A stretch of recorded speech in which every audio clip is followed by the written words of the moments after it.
अथ पञ्चपञ्चाशत्तमं दशकम्।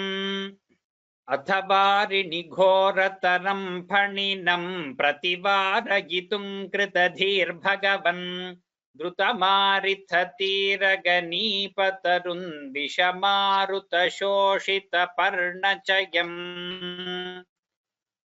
अधिदुह्य पदाम्बुरुहेण च तं नवपल्लवतुल्यमनोज्ञरुचा ह्रदवारिणि दूरतरन्यपतः परिघूर्णितघोरतरङ्गगणे भुवनत्रयभारभृतो भवतः गुरुभारविकम्पि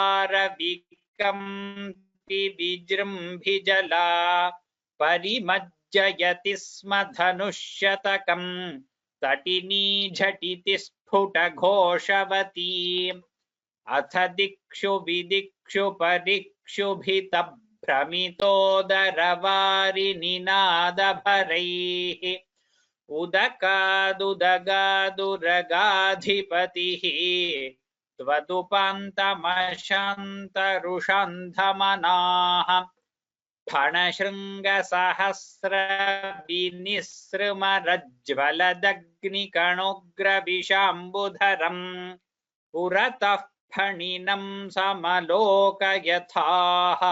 बहुशृङ्गिनमञ्जनशैलमिव ज्वलदक्षिपरिक्षरदुग्रविषः श्वसनोष्मभरः स महाभुजगः परिदश्य भवन्तमनन्तबलं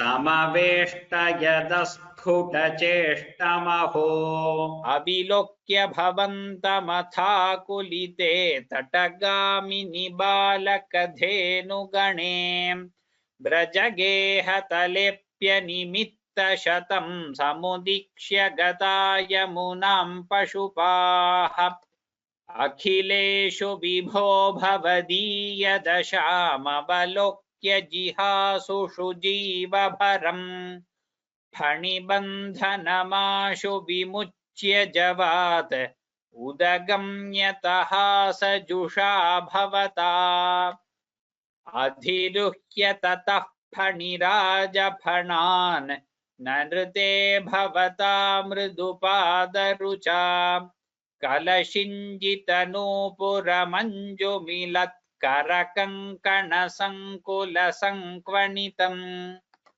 जहृषुः पशुपास्तुतुषुर्मुनयः बभृषुः कुसुमानि सुरेन्द्रगणाः त्वयि नृत्यति मारुतगेहपते परिपाहि समां त्वमदान्तगदात्